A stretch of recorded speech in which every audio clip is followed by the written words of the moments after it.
১৮০ দিনের কর্মসূচি বাস্তবায়নই সরকারের প্রধান লক্ষ্য, প্রতিমন্ত্রী হেলাল।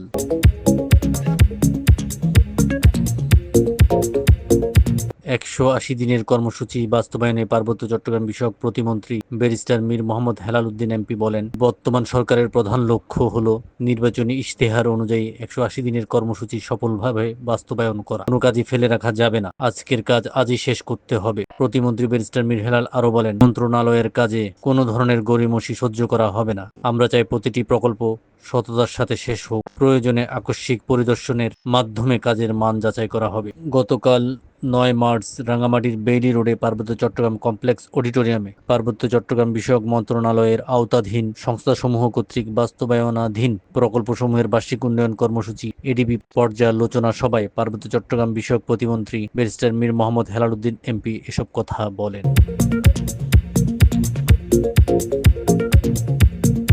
আশিকুর রেহান ভূঁইয়া, সম্পাদক, সাপ্তাহিক পার্বত্য কণ্ঠ।